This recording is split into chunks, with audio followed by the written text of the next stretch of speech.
I could be wrong about this, and I stand open to correction, but I believe that The Simpsons has probably done more Christmas specials than any other show in television.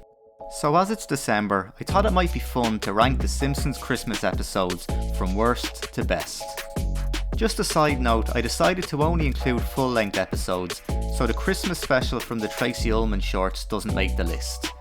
There's also a new Christmas special of The Simpsons due to air this week, which will most likely have aired by the time this video is published, so it would be interesting to hear in the comments section where you think that episode might fit in on this list. Kicking us off at number 15, it's The Nightmare After Christmas. Airing during season 28, The Nightmare After Christmas feels almost like a perfect example of a modern day Simpsons episode. A good premise, some funny jokes, but lacking the warmth of earlier seasons. The episode begins by introducing two separate plots, with Reverend Lovejoy under pressure from his superiors to bring in more numbers to his congregation, while Krusty attempts to bond with his daughter Sophie over the holidays. The two plots tie in together when Reverend Lovejoy manages to convert Krusty to Christianity, before Krusty's baptism is ruined after he becomes trapped under a frozen lake. We also get a B story where Homer and Marge give Maggie an elf on the shelf, or gnome in your home, and a pretty terrifying nightmare sequence where Maggie imagines that the elf threatens to eat her fingers. At number 14, Kill Gil Volumes 1 and 2. Kill Gil Volumes 1 and 2 sees recurring character Gil Gunderson take centre stage for an episode when he spends Christmas with The Simpsons. After losing his job at Costington's for giving Marge and Lisa the last Malibu Stacy playset left in the store, Marge takes pity on good old Gil. The problem being that once the holidays are over, he outstays his welcome by 11 months. The episode features a running gag after Homer makes enemies with a psychotic Grumple, a parody of the Grinch, who returns throughout the episode wanting to kill Homer. At number 13, White Christmas Blues. Season 25's Christmas special sees Springfield become the only town in America with snow at Christmas, thanks to a combination of radioactive steam from the power plant and air pollution from the tyre yard, and thus a tourist attraction for the holiday season. Marge sees a chance to cover the cost of Christmas by turning the Simpsons house into a B&B, but eventually becomes worn out from catering for their demanding guests. It's quite a forgettable episode as far as Christmas specials go, but does have an interesting subplot, with Lisa buying gifts for the family which represent her own interests, before deciding she was wrong and getting Bart a present that he'll actually enjoy. At number 12, Simpsons Christmas Stories. Simpsons Christmas Stories from season 17 sees the show's first effort at a Treehouse of Horror style Christmas episode, broken into 3 sections, each telling a different, Christmas story.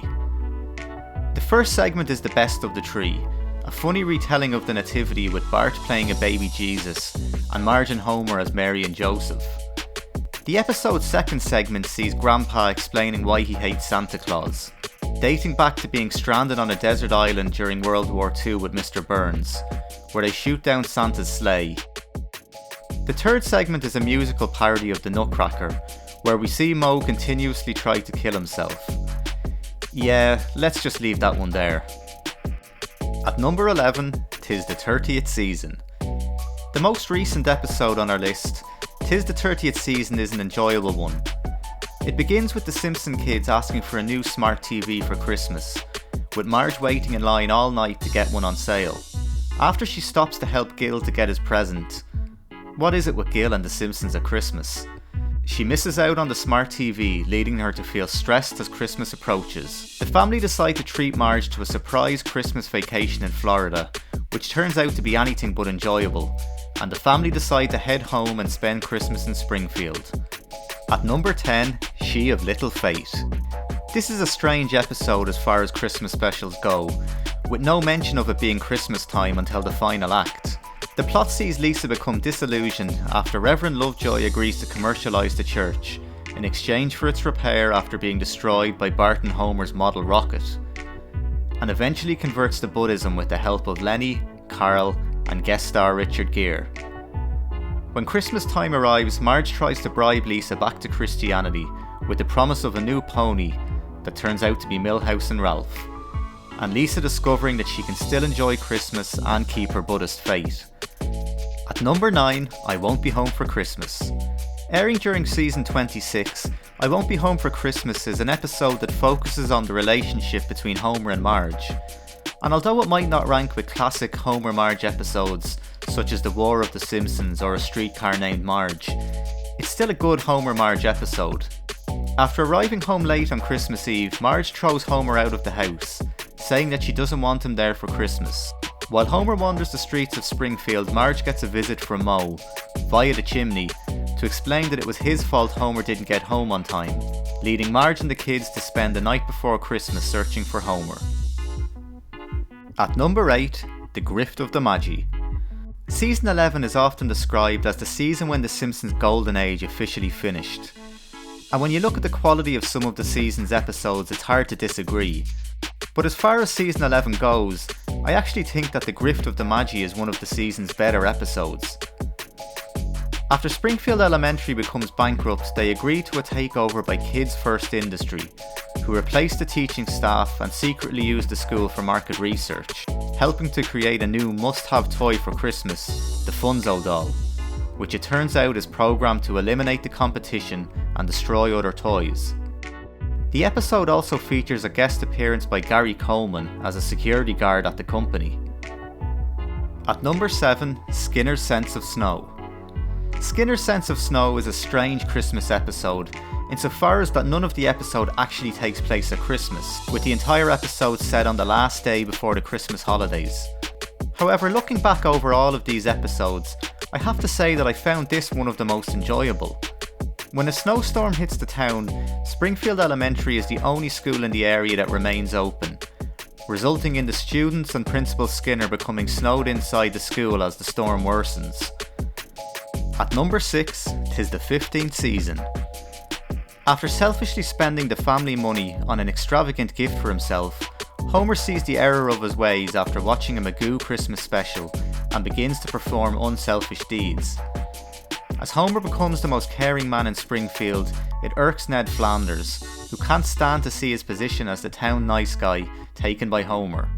After Ned gives everyone in Springfield generous Christmas gifts, Homer takes up Lisa's advice the wrong way and decides to steal and destroy the townspeople's gifts.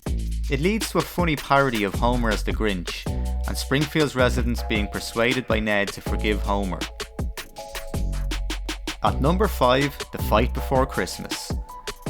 The Simpsons' second attempt at a Treehouse of Horror style Christmas episode, and in my opinion a much better one.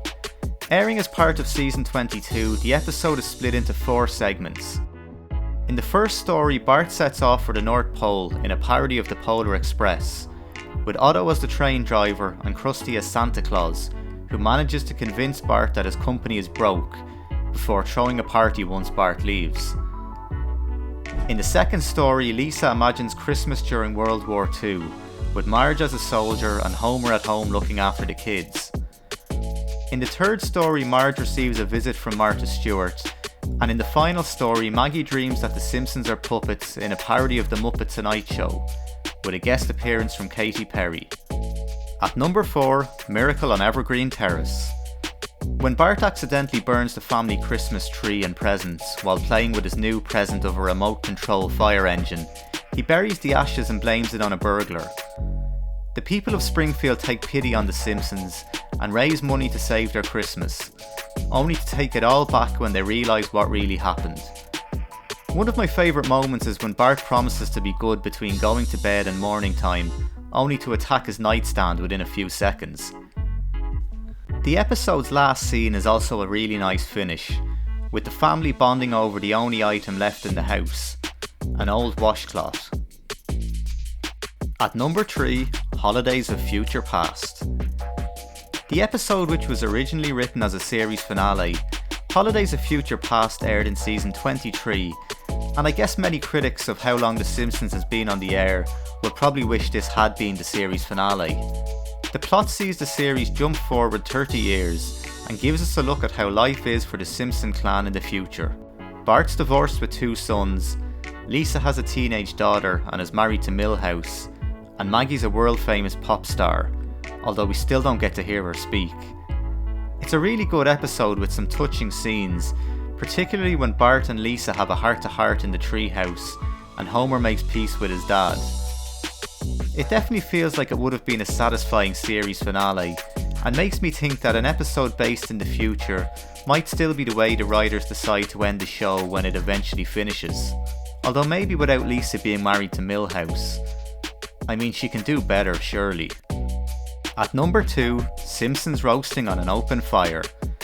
The very first full-length episode of the show to air, all the way back on December 17th, 1989. The episode was actually the 8th produced for the show, but due to the intended series premiere, Some Enchanted Evening, being delayed due to animation issues, it ended up airing first. And it does show, as the animation in this one appears a lot more polished than in some of the Season 1 episodes that would air after it. Like with a lot of Season 1 episodes, the show is still finding its feet, but early signs of the warmth and humour which would make the show so popular are apparent in this one. After Marge has to spend the family Christmas money getting a tattoo removed from Bart's arm, the episode sees Homer attempt to save the Simpsons Christmas, firstly by working unsuccessfully as a Santa at the mall, and eventually by bringing home Santa's little helper on Christmas Eve. At number 1, Marge Be Not Proud. When you think of the elements which make up a great Simpsons episode, memorable jokes, a great storyline, and an emotional connection between the characters, in my opinion, Marge Be Not Proud ticks all of these boxes. Although Season 4 is often cited as the point when The Simpsons hit its absolute peak, and maybe it is the show's best season, but I have to say some of my favourite episodes of the show come from around the period between Seasons 6 and 8. And Marge Be Not Proud is just a brilliant episode. When Marge and Homer refuse to buy a new video game for Bart, he makes a decision to shoplift the game, resulting in a warning never to return to the store. When Marge finds out, she's devastated that her little boy would do such a thing, and decides that she may be mothering him too much, leaving Bart to feel unloved and missing his mom. Some of the most memorable gags from the episode include Milhouse getting rid of Bart by lying to his mum that Bart's swearing and smoking, Homer thinking that Lisa's at Camp Granada, the Leo Carvello pudding challenge video game, and pretty much every line from Store Detective Don Brodka. The episode also gives us a brilliant ending, with Bart reconciling with Marge by giving her a framed photo of himself to go with the family portrait, leaving Marge overjoyed that she has her special little guy back.